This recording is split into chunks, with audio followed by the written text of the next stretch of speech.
breaking news for your home. Wayday! Wayfair's big sale is almost here, and you can score the best deals in home. Like up to 80% off everything home. Yes, you heard that right. 80% off with free shipping on everything. Plus surprise flash deals all Wayday long. We're talking outdoor furniture and essentials, rugs, and more. All at Wayfair, and all up to 80% off during Wayday. Shop Wayfair's Wayday from April 25th through 27th. Wayfair, every style, every home. History as it happens, December 19th, 2025. Marwan Barghouti in the crisis of Palestinian nationalism.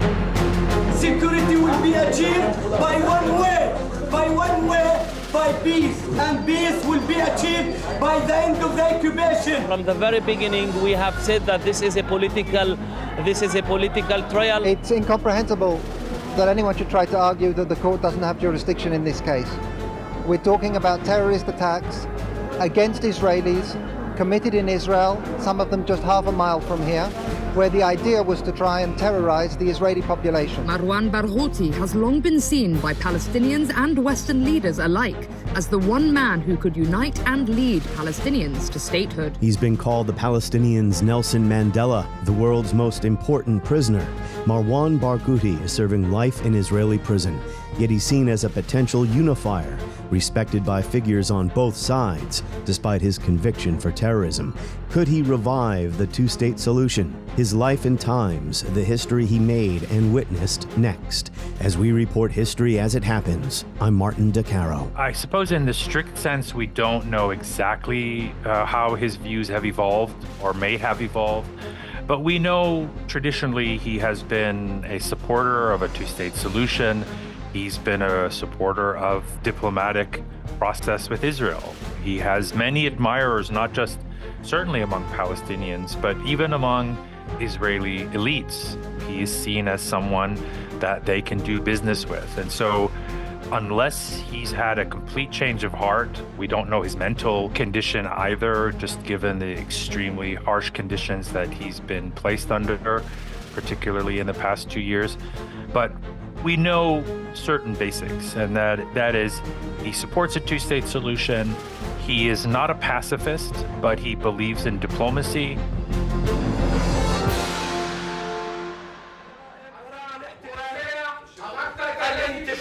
It is November 2002, during the middle of the Second Palestinian Uprising. A prisoner appears in court, raises his handcuffed arms, and shouts toward reporters while guards try to restrain him.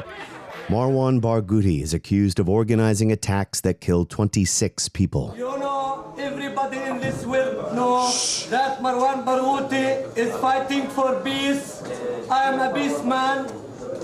I was trying to do everything for the peace between the two peoples. The policy of occupation will not lead for the security. Security will be achieved by one way, by peace. And peace will be achieved by the end of the occupation. No peace, no security with occupation.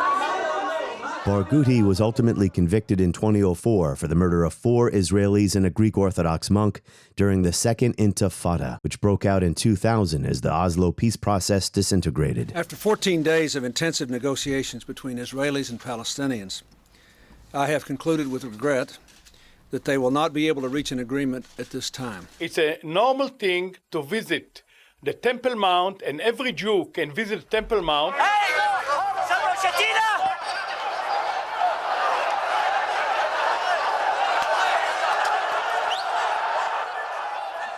A recent profile in The Economist headlined Marwan Barghouti, the world's most important prisoner, says when the uprising started, he would rally protesters and lead them to the checkpoint at the foot of Beit El, a settlement and military base on the outskirts of the town.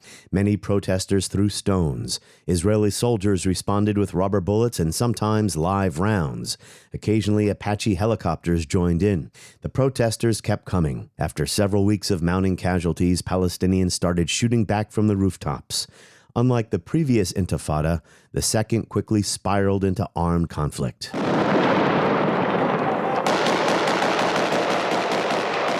And when it ended 5 years later, around 1,000 Israelis had been killed, while Palestinians were left with more than 3,000 dead. Marwan Barghouti has always denied he organized or ordered attacks on civilians, but at his trial he refused to recognize the authority of the Israeli court and offered no defense. Barghouti is responsible for the murder of hundreds of Israeli citizens and soldiers of Israel. So it's quite obvious that the court in Israel has the authority to get indictment against him. He tried to sustain political activity from prison, leading a hunger strike in 2017. But as the Washington Post reports, he has been seen in just a handful of photographs and videos over the past decade. His last major interview was 12 years ago. But then in August, Israel's right-wing national security minister Itamar Ben-Gvir visited a graying Barghouti in prison and posted the video on social media. "You will not defeat us," said Ben-Gvir. "Whoever harms the people of Israel, whoever kills children, whoever kills women, we will erase them." In an interview with Time magazine a few weeks ago, President Donald Trump was asked, "Who do you think currently leads the Palestinians?"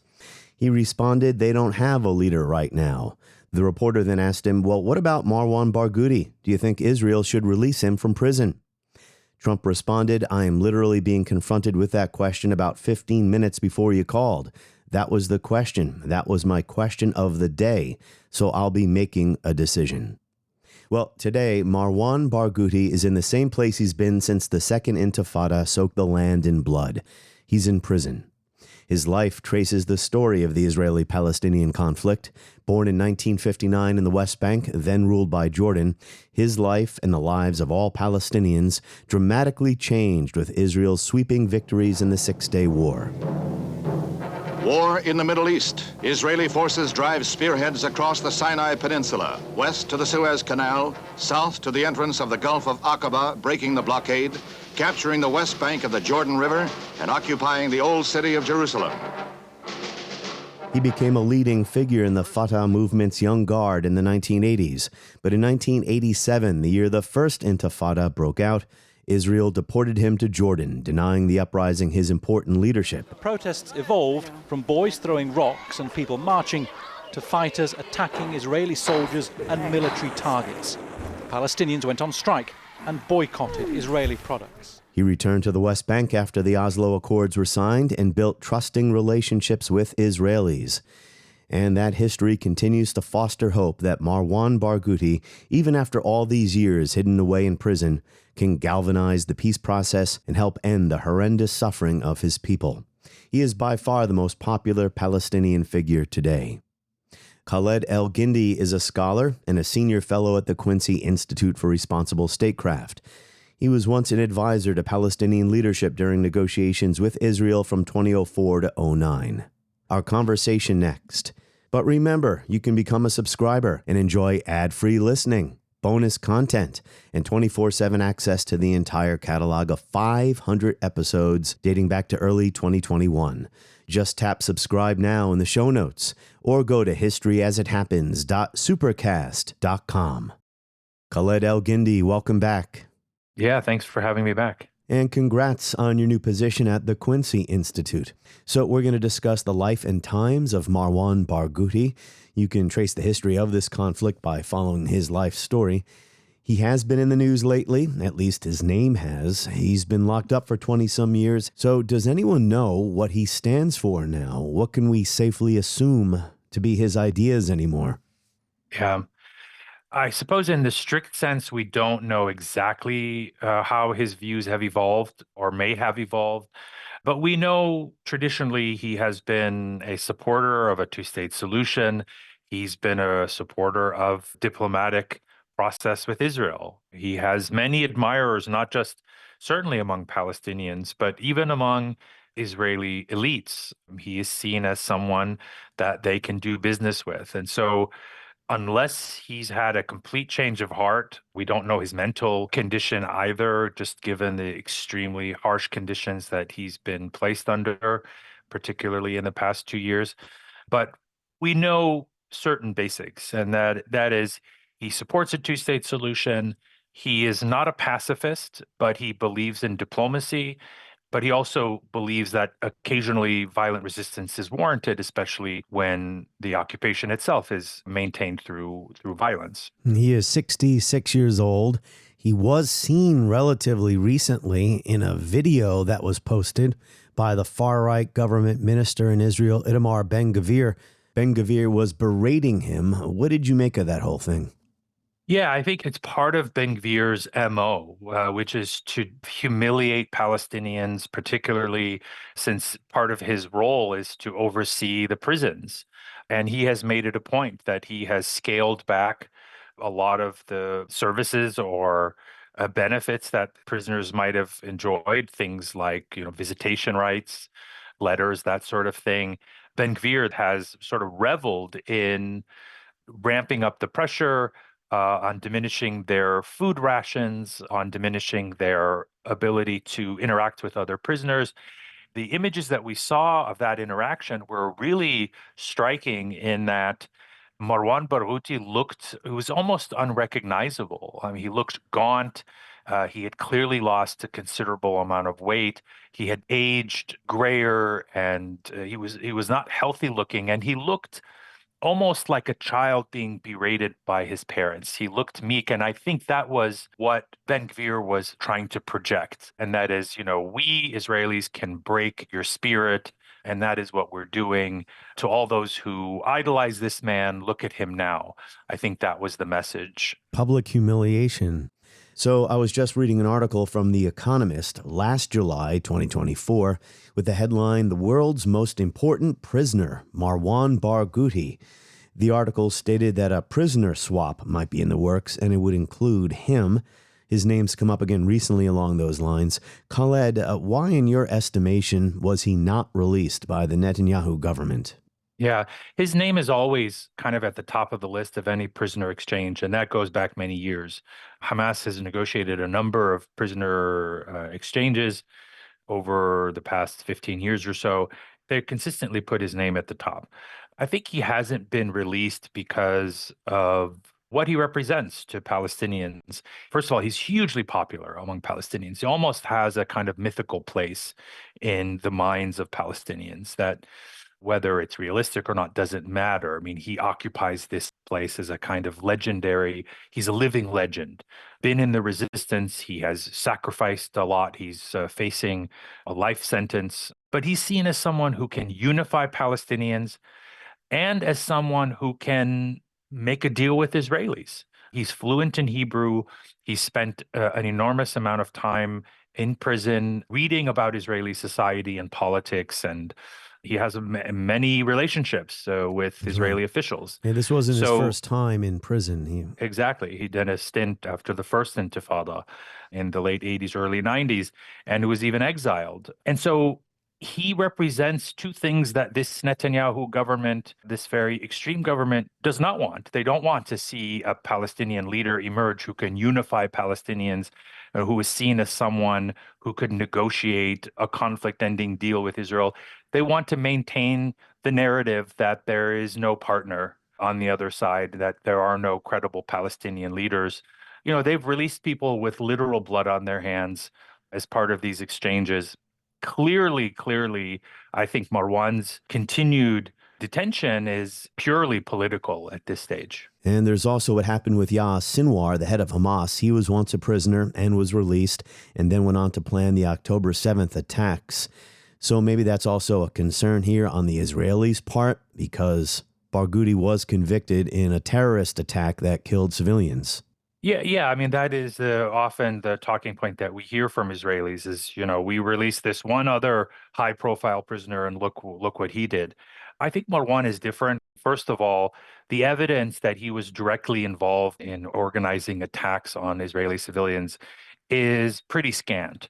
His conviction relied on things like secret evidence and the testimony of various informants who were recruited by Israeli intelligence and military folks.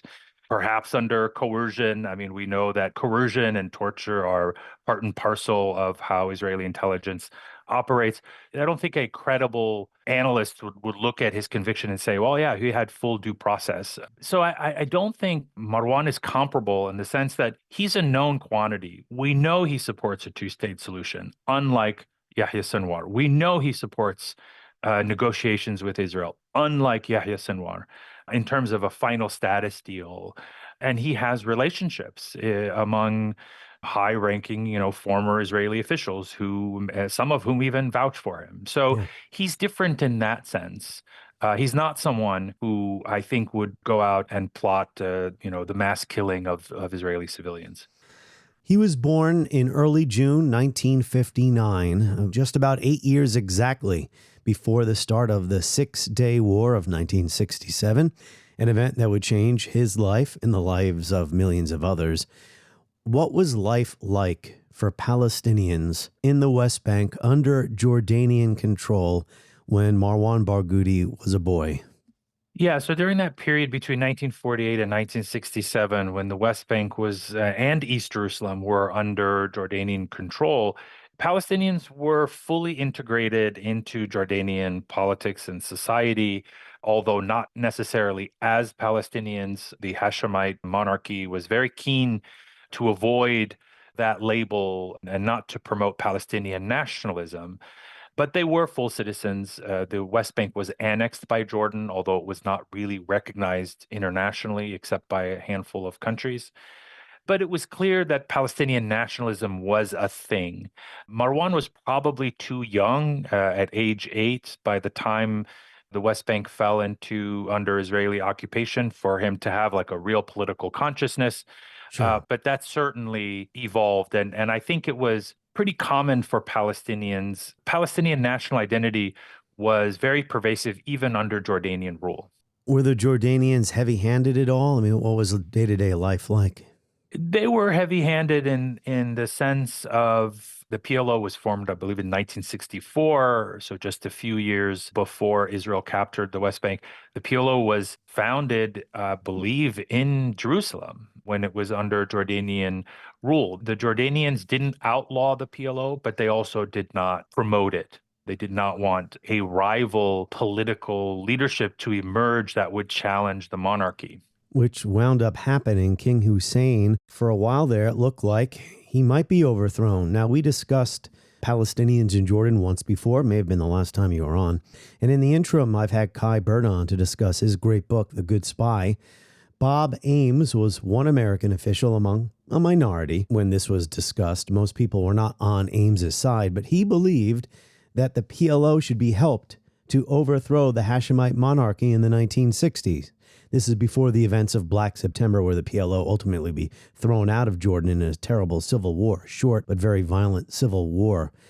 Some American officials believed that give the PLO a state to run, and because more than half of Jordan's population was Palestinian anyway, that would force the PLO to put down the rifle, so to speak, and take up the responsibilities of having to run a state. I know that Barghouti was a boy when all of this was happening, but what are your thoughts on that historically looking back? Was that a missed opportunity there? It was the exploits of Yasser Arafat's Fatah that first caught the imagination of the Western press.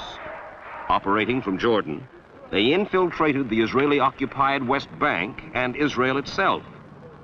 The Fatah fighters swaggered through the streets of Amman, became a kind of occupying force inside King Hussein's capital. There were elements inside the PLO, although not necessarily the PLO leadership of Yasser Arafat, that were interested in overthrowing the monarchy.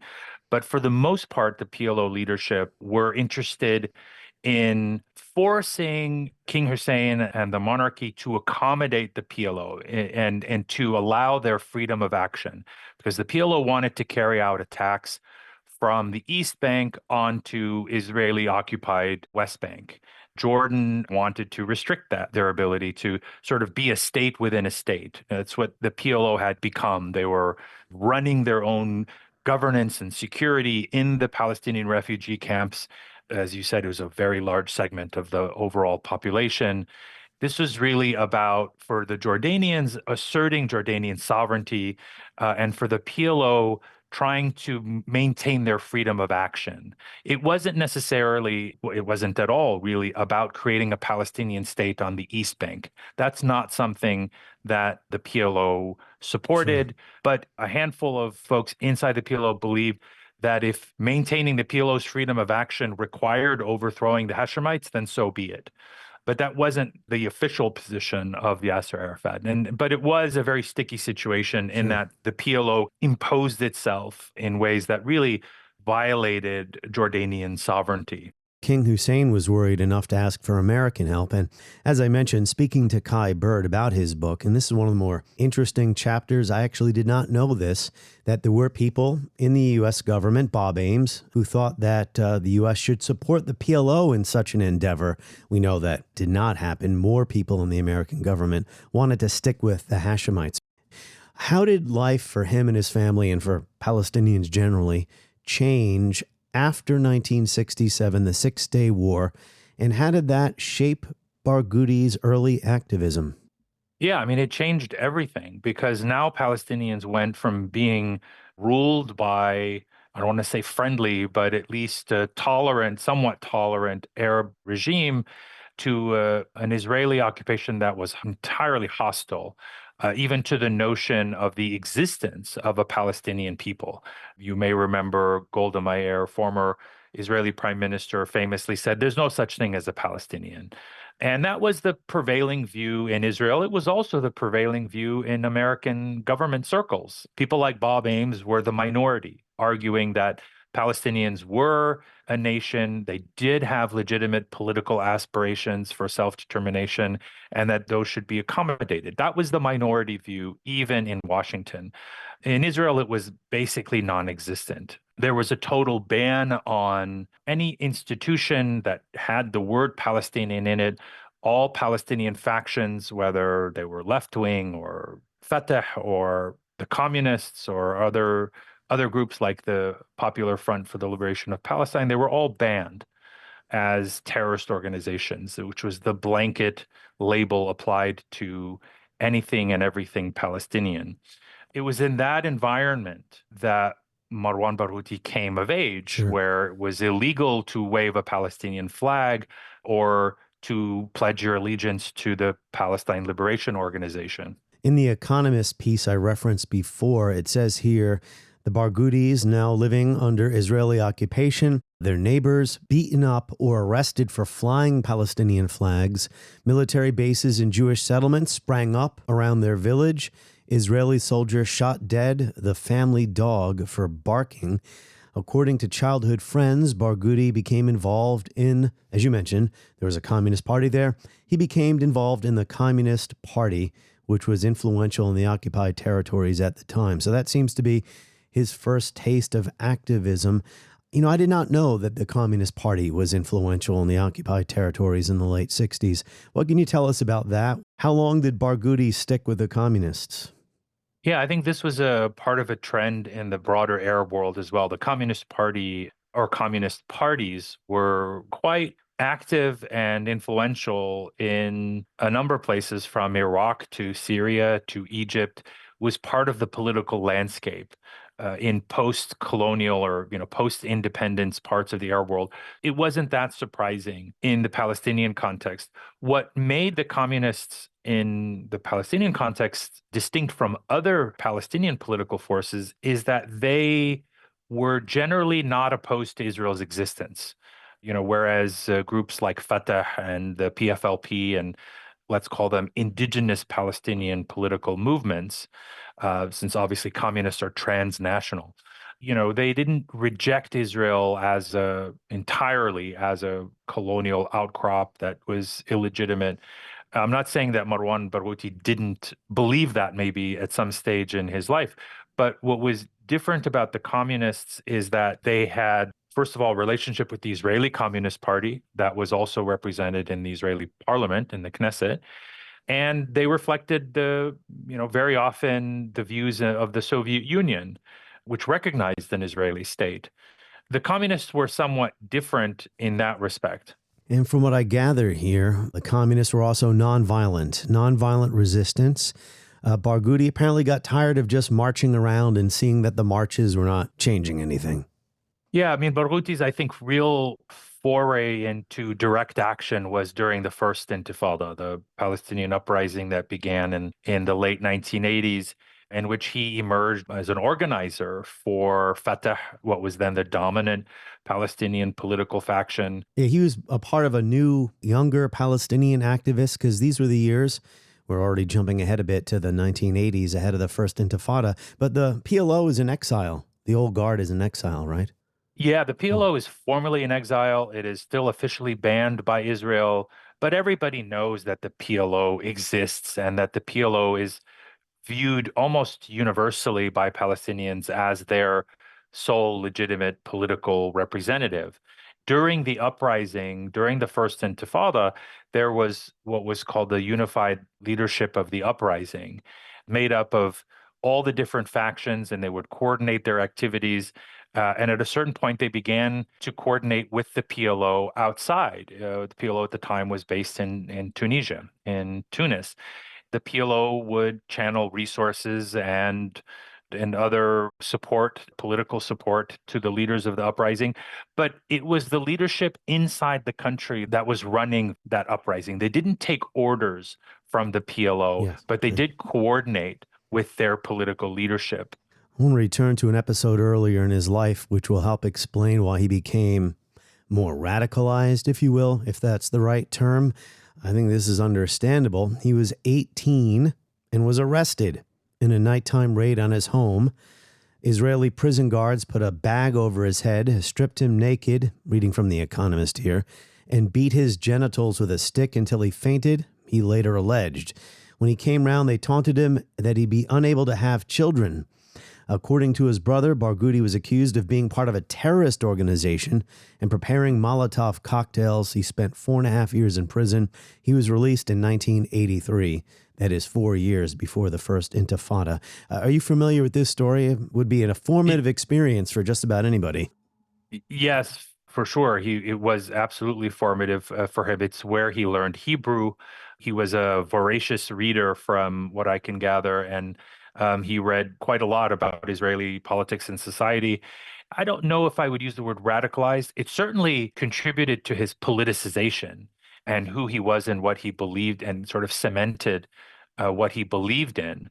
But he was someone who was a patriot. He was a nationalist. He believed in the liberation of his people. He understood the power dynamics. He understood that there would have to be an accommodation with Israel, that Israel was not going to be dismantled, certainly not militarily, by Palestinians. And so he was a pragmatist. I think at the end of the day, he believed in talking to the Israelis about the terms of Palestinian liberation. But he was also not a pacifist in the way that, let's say, Mahmoud Abbas has completely forsaken the idea of armed resistance. Rashid Khalidi, in his book, The 100 Years' War on Palestine, says of the First Intifada, it was an outstanding example of popular resistance against oppression, can be considered as being the first unmitigated victory for the Palestinians in the long colonial war that began in 1917. Unlike the 1936 revolt, Khalidi says, the First Intifada was driven by a broad strategic vision and a unified leadership, and it did not exacerbate internal Palestinian divisions. Its unifying effect and largely successful avoidance of firearms and explosives, in contrast to the Palestinian resistance movement of the 60s and 70s, helped to make its appeal widely heard internationally, leading to a profound and lasting positive impact on both Israeli and world public opinion. But before Barghouti could really establish a rapport and a relationship with the peace negotiators during the Oslo era, Israel deported him to Jordan in 1987. Why?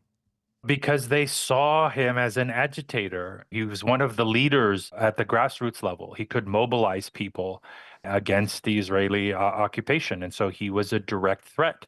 Who are you going to negotiate with if you kick out all the leaders?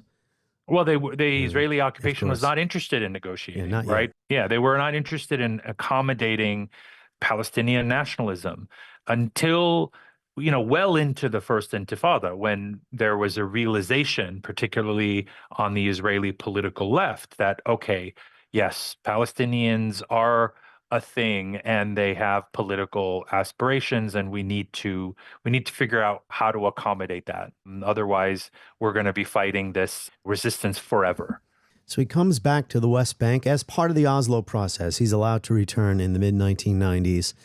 And this was the high point, the early 90s, a high point of Israeli-Palestinian relations. I know that's a low bar to cross. Did he get along with Arafat? Did he have problems with Arafat's leadership?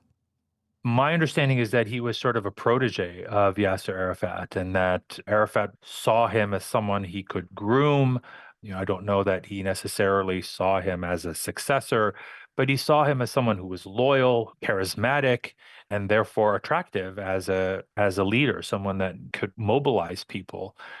Can I just say something quickly about the Intifada? Because you mentioned the First Intifada, and that description by Rashid Khaledi, I think, is really excellent, because it sort of debunks this notion. Nowadays, the word Intifada has sort of been pathologized and distorted to mean something like terrorism, such that if activists talk about globalizing the Intifada, it's automatically seen as something violent, as opposed to what Intifada actually means, which is etymologically, it is an uprising.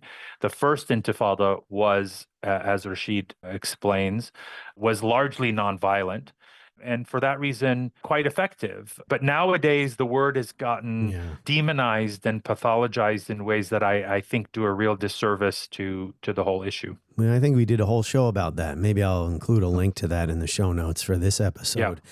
Yeah, I mean, the question is, and this is an integral question when we're discussing Marwan Barghouti's life.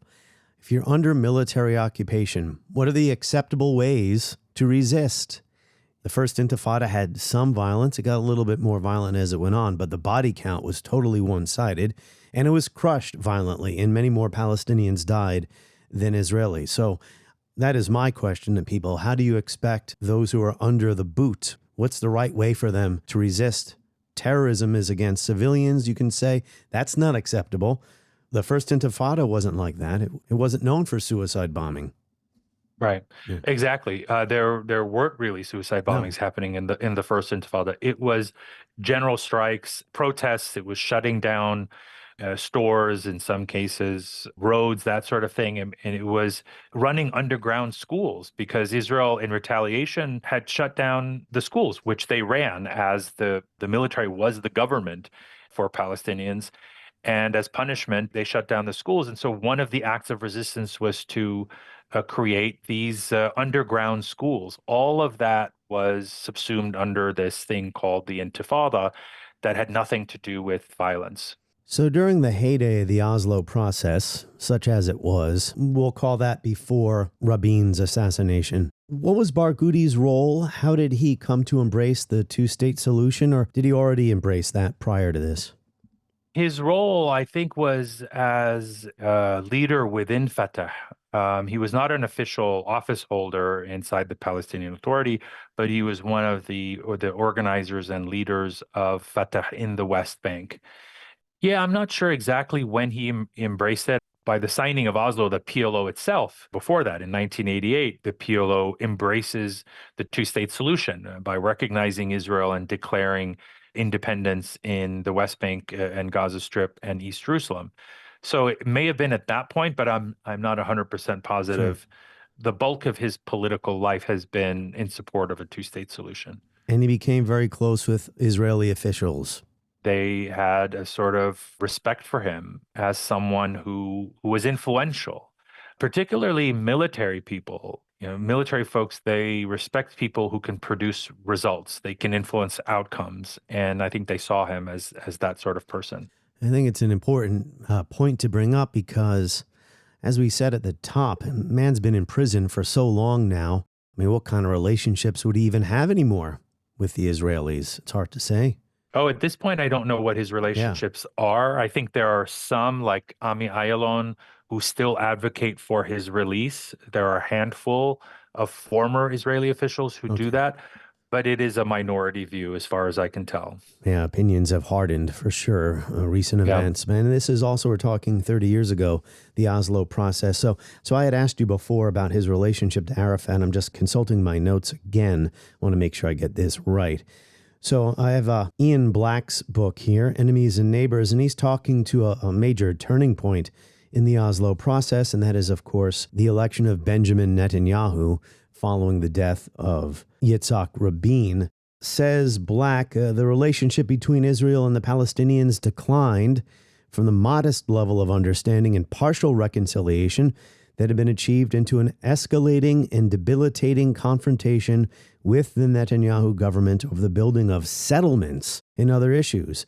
Marwan Barghouti, the leader of Fatah's Young Guard, warned many Palestinians were now questioning Arafat's strategic choice of seeking peace with Israel.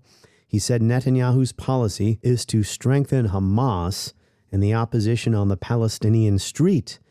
Barghouti had been deported by the Israelis during the First Intifada and allowed back after Oslo. Well, nothing has changed there. I mean, Netanyahu's policy was to strengthen Hamas and to split Palestinian opinion. Yeah, it was a bit sort of a harbinger of what was going to come later on when Netanyahu actually approved suitcases full of cash coming from Qatar to Hamas in Gaza. And I think with the same purpose, which was to keep Palestinians divided. The PLO was the main threat, not a military threat, but a political threat, in that it was the voice of Palestinians. It was advocating for a Palestinian state in the West Bank and Gaza, which would necessarily mean ending Israel's occupation, dismantling settlements, establishing a Palestinian capital in East Jerusalem. All of the things that the greater Israel crowd that Netanyahu represents, along with people to the right of him, completely oppose. And while they did not love Hamas, which didn't even recognize Israel's existence and consistently called for Israel's dismantling, they saw it as something useful to promote them as a counterweight to the nationalists of the PLO, which, of course, that whole approach backfired spectacularly, both during the Oslo process, when we saw wave after wave of Hamas suicide bombings, but also more recently after October 7th. So as we know, the Oslo process broke down, and the Second Intifada, as a result of the problems during the peace negotiations, settlements, violence, spoilers, Second Intifada breaks out. I did not know until preparing for this conversation with you that Barghouti was there on the Temple Mount when Ariel Sharon, who was the leader of Likud at the time, showed up to deliberately provoke. And the Economist article says he was there waiting for Sharon, with a posse of young men. They furiously denounced Sharon, hurled chairs at his security detail. The Second Intifada had begun. So what was Barghouti? What was his role in the Second Intifada that quickly became militarized and a lot more violent than the first one? Because he gets arrested in 2002, just 2 years later, for the case that we brought up earlier. Right, and he's wanted for a period before his arrest. So yeah, he's seen as one of the organizers of actions against the occupation, what Israelis would call instigators or inciters. You know, Fatah is at this point, the largest Palestinian political faction in the occupied territories. And so mobilizing them is a big deal and has an enormous impact. And so once he does that, as I said, he's not a pacifist. He denies ever giving any orders to attack civilians, notwithstanding his conviction for exactly that. But, he openly supported armed resistance against soldiers, against, Israeli military installations. So he supported a lot of the armed actions of the Second Intifada, including when Palestinian police forces turned their guns on the Israeli army. That is the point at which things really began to spiral downward for the Second Intifada, and it became heavily militarized on the Palestinian side, and in response, of course, disproportionately more so on the Israeli side. You said that he's always denied giving orders to kill civilians, but I'll cite this article again because it is quite good. It says toward the end of 2000, Barghouti helped Arafat set up a military wing of the Tanzim, which was one of his organizations. The military wing was the Al-Aqsa Martyrs Brigade. At first, it restricted itself to attacking settlements and soldiers in the occupied territories. That was enough to make Barghouti a target. A former Shin Bet commander, that's the Israeli intelligence, said plans were drawn up to assassinate him but never carried out. His old Israeli friends tried to steer Barghouti away from militancy. I warned him, I called him, I said, stay away, don't touch terror, according to one justice minister at the time, an Israeli justice minister. But Barghouti wanted to prove occupation had a cost. I'm not a terrorist, but neither am I a pacifist. And at one point he also said, we can't lose the street to Hamas. Fatah, Arafat, we have to show that we're willing to do some pretty rough things here. Was this a mistake? I mean, in retrospect, he was arrested. Was this a mistake to go down this road for him? I don't know if it was a mistake. I mean, that's for him to decide whether. Yeah, I mean, look, things happen for a reason. There's cause and effect. Whether it was Marwan Barghouti or someone just like him, things would have happened in a similar way. When the Israelis use live fire against Palestinian protesters, eventually someone is going to pick up a gun and shoot back. And that's precisely what happened. And not only shoot back, but begin to plot attacks, not just on soldiers and settlers, but also Israeli civilians in Israel, as the Palestinian death count, body count rises. The Second Intifada is also a competition between these now two dominant political forces, Hamas and Fatah, right? Fatah was for the peace process. They signed the Oslo Accords.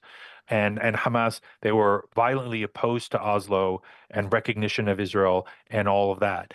And if Hamas is leading the charge on violent resistance, it sort of made it inevitable that Fatah people would also eventually have to do the same if they want to compete for the hearts and minds of Palestinians. And the way to do that, the way to compete for the hearts and minds, is through resistance. That is the currency of Palestinian politics. People who have the resistance credentials are the people that Palestinians respect the most. And that, I think, that explains a lot of Marwan Barghouti's popularity today. He was mulling a ceasefire. By the spring of 2002, a lot of Palestinians began to regret that these tactics were claiming lives and weren't very effective advancing the cause. He used a mobile phone in April of that year that happened to be tracked by Shin Bet. So they were able to find where he was and they arrested him. And that's basically the last we've seen of him. From 2002 to today, his name is in the headlines, just to bring this full circle again. Do you see any set of circumstances where he might be released? Maybe if the Trump administration pressures Netanyahu. There have been times when President Trump has decided he wants to pressure Netanyahu. He gets some results out of it. It's true. I mean, and the president, of course, is not always consistent in his approach to this issue. But what I found interesting is that even President Trump, Marwan has landed on President Trump's radar, to the point where he mentioned him by name as someone that, yes, maybe we will try to push the Israelis on this. So he's clearly been briefed on the significance of this individual. I can envision a scenario in which Marwan is released, but it would require a very different Israeli government than the one that exists now.